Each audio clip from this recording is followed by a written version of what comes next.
በድሮ ጊዜ ኸሊል የተባለ በጣም ድሃ ወጣት እንደነበር ይነገራል። ከዚህ ዓለም ካሉት ቀላል ህልሞቹ በስተቀር ምንም አልነበረውም ነበር። ህልሙም የሚያስጠልለው አንዲት ክፍልና ረሃቡን የሚቆርጥለት ደሞዝ ማግኘት ብቻ ነበር።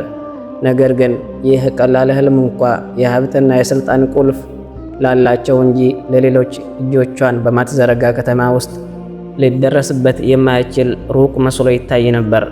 ኸሊል ብቸኛ ጫማው ሶል እስኪያልቅ ድረስ ሥራ ፍለጋ በከተማዋ ጎዳናዎች ተንከራተተ። አንድ ቀን በገጠሪቱ ዳርቻ በአንድ ዛፍ ስር በሐዘን ተክዞ ተቀምጦ ሳለ አንድ ሽማግሌ በአጠገቡ አልፈው ሲሄዱ በጭንቀት ውስጥ ሆኖ አገኙትና ስለ ሁኔታው ጠየቁት። ወጣቱም ታሪኩን ነገራቸው። ሽማግሌውም ልጄ ሆይ ክፍት የሥራ ቦታ እንዳለ ሰምቻለሁ፣ ግን ሥራው ከባድ ነው አሉት። ኸሊልም እባክዎን ይንገሩኝ፣ ሥራው ከባድ ቢሆኑም ግድ የለኝም። እውነተኛው ችግር ያለ መጠለያ ማደርና ሆድ ባዶ ሆኖ መተኛት ነው አላቸው። ያኔ ሽማግሌው የመንደሩ መቃብር ጠባቂ ከ3 ቀናት በፊት እንደሞተ ሰምቻለሁ፣ አሁን የእሱም ቦታ መተካት ትችላለህ አሉት። ኸሊል ይህንን ሲሰማ ሰውነቱን ቅዝቃዜ ወረረው። ሽማግሌውን አመስግኖ ሄደ። ተከራይቶ ወደሚኖርበት አሮጌ ክፍሉ ተመልሶ ሽማግሌው ባሉት ነገር ላይ ማሰብ ጀመረ። ለራሱም እንዲህ አለ፣ ሰዎች በቀን እንኳ የሚፈሩትን ያንን ቦታ በሌሊት ጨለማ እንዴት ሆኜ ልጠብቀው እችላለሁ? ነገር ግን ሞት በሕይወት ካሉት ሰዎች በላይ ጨካኝ ነው እንዴ? ቢያንስ ሙታን በራቸውን አይዘጉብኝም አለ። በዚህ መልኩ በውስጡ የፍርሃት ስሜትና የሥራ አስፈላጊነት ተጋጩበት። በመጨረሻም ሥራውን ለመቀበል ወሰነ።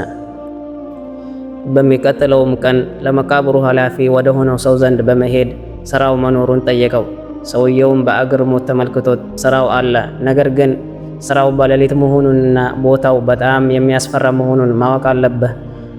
ኸሊልም ለጥቂት ጊዜ ቢፈራም ፍርሃቱን ደብቆት እውነተኛ አስፈሪነት ድህነትና ረሃብ ነው፣ እኔ ለማንኛውም ነገር ዝግጁ ነኝ አለው። ሰውየውም ፈገግ ብሎ መልካም አለውና የዛገ ቁልፍና አሮጌ ፋኖስ ሰጠው። በመቃብሩ ዋና በር አጠገብ ወዳለው የጥበቃ ክፍል ወሰደውና ሥራህ ፀሐይ ስትጠልቅ ይጀምራል፣ ስትወጣም ያበቃል። እኔ ካንተ የምፈልገው በመቃብሮች መካከል የተዘዋወርክ የሙታንን ክብር የሚነካ ነገር እንዳይኖር እንድታረጋግጥ ብቻ ነው አለው። አመሻሽቶ ስለነበር ከአሁኑ ስራህን መጀመር ትችላለህ ብሎት ሄደ።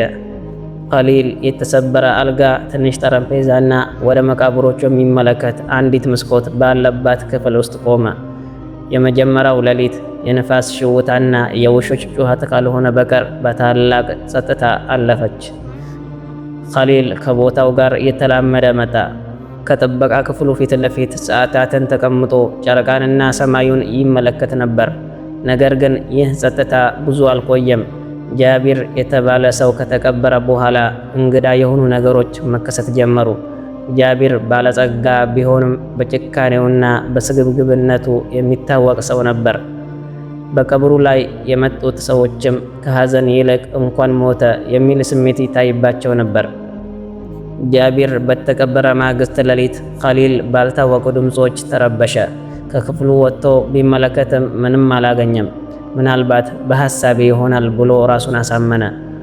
በሚቀጥለው ሌሊት ግን ሌላ ነገር ተከሰተ። በመቃብሮች መካከል ተዘዋውሮ ሲመለስ የሚጠጣውን የውሃ ጠርሙስ አጣው። ልቡ በኃይል መምታት ጀመረ። በዚያው ቅጽበት አዲስ ከተቀበረው የጃቢር መቃብር ጀርባ ነጭ ጢስ ሲወጣ ተመለከተ። ኸሊል እሳት የተነሳ መሰለው። ነገር ግን ጢሱ ወዲያውኑ ጠፋ። ወደ ቦታው ሲጠጋም ምንም አይነት የእሳት ምልክት አላገኘም። ወደ ክፍሉ ሲመለስ በመቃብሩ ድንጋዮች መካከል የሚያልፍ ነጭ ጥላ ተመለከተ። ፍርሃቱን ተቆጣጥሮ የዛፎች ጥላ ይሆናል ብሎ ራሱን አረጋጋ። ነገር ግን ሌሊቶች እያለፉ ሲሄዱ ጥላው ይበልጥ ግልጽ እየሆነ መምጣት ጀመረ። ጥቁር ፀጉር ያላትና ነጭ ልብስ የለበሰች ሴት ትመስል ነበር። የሚገርመው ደግሞ ያቺ ሴት ሁልጊዜ የምትታየው ጢሱ በሚወጣበት አካባቢ ነበር። ኸሊል ከፍተኛ ድንጋጤ ውስጥ ስለገባ እንቅልፍ መተኛት አቃተው። ስራውን የመለቀቅ ሐሳብ በውስጡ ቢመላለስም ኸሊል ሆይ ሽሽ፣ ሕይወትህ ከገንዘብ ይበልጣል የሚለው ድምፅና ወዴት ትሸሻለህ ምስኪን? ወደ ረሃብና ሜዳ ላይ ማደር ድህነት ከዚህ ይከብዳል የሚለው ድምፅ በውስጡ ይጋጩ ነበር። በመጨረሻም የድህነት ፍርሃት አሸነፈ። በአንድ ሌሊት ኸሊል ከክፍሉ ፊት ለፊት ተቀምጦ ሳለ ያ ጥቅጥቅ ያለ ነጭ ጢስ እንደገና ሲወጣ ተመለከተ። በዚህ ጊዜ ኸሊል ፍርሃቱን ለመጋፈጥ ወሰነ። ወይ እውነቱን አውቃለሁ ወይ ደግሞ ይህን ቦታ ለቅቄ ለዘላለም እሄዳለሁ አለ። ፋኖሱን ይዞ በጥንቃቄ ወደ ጢሱ አመራ። ወደ ቦታው ሲጠጋም በአንድ ትልቅ የመቃብር ድንጋይ ጀርባ ተደበቀ። ቀና ብሎ ሲመለከት ባየው ነገር ደሙ በደም ስሮቹ ውስጥ ረጋ። በጢሱ መካከል አንዲት ቆንጆ ሴት በአንድ አሮጌ መቃብር ፊት ተንበርክካ ተመለከታት። ነጭ ልብስ ለብሳለች፣ ነገር ግን የሚገርመው መሬቱን በእጆቿ እየቆፈረች ታለቅስ ነበር። ኸሊል ተደንቆ ይህች ሴት ማናት? በዚህ ግማሽ ሌሊት መቃብር ውስጥ ምን ታደርጋለች? ለምንስ ታለቅሳለች ብሎ አሰበ። ያኔ ፍርሃቱ ጠፍቶ በሷ ላይ የመራራት ስሜት ተሰማው። ይህ ምስጢራዊ ግንኙነት ሕይወቱን ለዘላለም የሚቀይር ትልቅ ምስጢር መክፈቻ እንደሚሆን አላወቀም ነበር። ኸሊል ሴትየዋን በጥንቃቄ ሲመለከታት ቆይቶ ራሱን ሊያሳያት ወሰነ። ወደ እሷ ሲቀርብ ሴትየዋ ደንግጣ ልትሸሽ ስትል ተደናቅፋ ወደቀች። እሷም በድንጋጤ እንዳትጠጋኝ አለችው። ኸሊልም አትፍሪ ባክሽን፣ እኔ አልጎዳሽም፣ የመቃብሩ ጠባቂ ነኝ አላት። እሷም አንተ ጠባቂው ነህ? እንዲያውም እኔ ላስፈራህ የፈለግኩት አንተን ነበር አለችው። ኸሊልም አዎ አስፈርተሽኛል፣ መቃብሩ መናፍስት ያለበት መስሎኝ ነበር። ግን ለምን እንዲህ ታደርጋለሽ? ለምንስ እዚህ ትቆፍራለሽ? አላት። ሴትየዋ በኸሊል አይኖች ውስጥ ደግነትና ለሷ ያለውን አሳቢነት ስታይ አመነችውና ታሪኳን ልትነግረው ወሰነች። እሷም ስሜ ሑር ይባላል አለችው። ከጥቂት ቀናት በፊት እዚህ የተቀበረው አጎቴ ጃቢር ነው። አጠገቡ የምቆፈረው ደግሞ ገና በልጅነቴ የሞተችው የእናቴ መቃብር ነው። አባቴ ደግ ሰው ነበር፣ እስካድግ ድረስ ከጎኔ ነበር። ነገር ግን አጎቴ ጃቢር ጨካኝና ስግብግብ መሆኑን ያውቅ ነበር። አባቴ በጠና ታሞ ከመሞቱ በፊት የቆጠበውን ወርቅና ገንዘብ ሁሉ በአንድ ትንሽ የብረት ሳጥን ውስጥ አኖረው። ኸሊልም በጥሞና እያዳመጣት ለምን እንዲህ አደረገ አላት።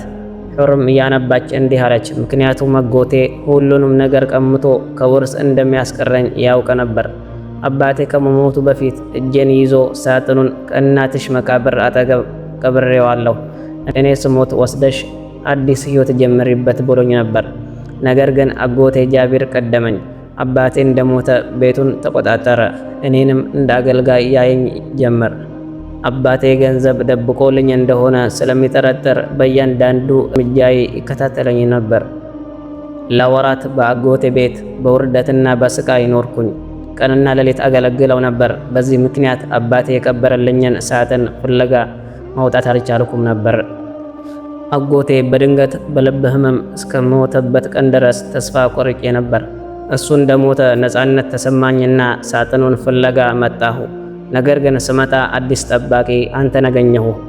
አባቴ የተወለኝን ወርቅ ታይብኝና ትሰርቀኛለህ ብዬ ስለፈራሁክ ስራውን እንድትለቅ ላስፈራህ ብዬ ከክፍልህ ዕቃዎችን ወስድና ጢስ የሚያወጣ ዕጣን አጥን ነበር።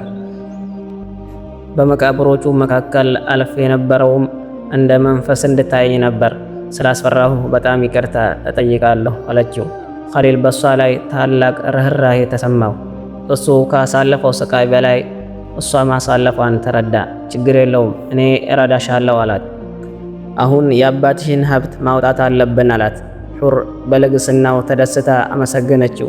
ኸሊል አካፋ ይዞ ወደ መቃብሩ ሄደና መቆፈር ጀመረ። ከጥቂት ቆይታ በኋላ የብረት ድምፅ ተሰማ።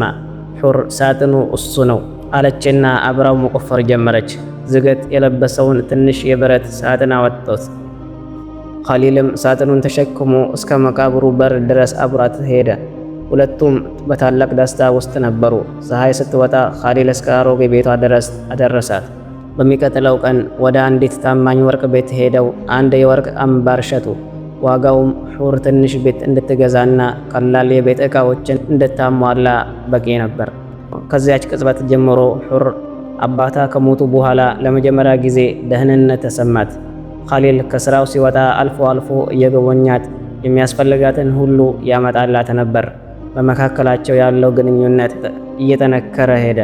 ያንዳንዱን ስላሳለፉት ስቃይ ይጨዋወቱ ነበር። ይህ ጓደኝነትና መረዳዳት ወደ እውነተኛ ፍቅር ተቀየረ። አንድ ቀን ኸሊል ወደ ሑር ሄደና እኔ ብዙ ገንዘብ የለኝም፣ ያለኝ ቀላል ደሞዝና አንቺን የሚወድ ልብ ብቻ ነው፣ ታገብኛለሽ አላት። ሑርም በደስታ አው አገባሃለሁ፣ እኔም ከዚህ ዓለም የምፈልገው የሚወደኝና የህይወቴ ብርሃን የሚሆን ልብ ብቻ ነው ብላ መለሰችለት። ከጥቂት ቀናት በኋላ ኸሊልና ሑር በጎረቤቶቻቸው ፊት ቀለል ያለ የጋብቻ ስነ ስርዓት አከናወኑ። ኸሊል ለኑሮ ሲል በመቃብር ውስጥ ሥራ መጀመሩን፣ ነገር ግን በመጨረሻ የህይወቱ ብርሃን የሚሆን የፍቅርና የተስፋ ሀብት ይዞ መውጣቱን አሰበ። ከጋብቻው በኋላ ሑር ባለቤቷን የመቃብር ጥበቃ ሥራውን እንዲተው ጠየቀችው። ከዚያም የተወሰነ ወርቅ ሰጥታው እንዲሸጠውና ትንሽ ሱቅ ከፍቶ እንዲነግድበት አደረገች። በዚህ መልኩ ኸሊል ከሚስቱ ጋር አዲስ ህይወት መሰረተ፣ በደስታና በሰላም መኖር ጀመረ። አላህም የፈጠራቸውን ባሮቹን እንደማይረሳ ግልጽ ሆነለት።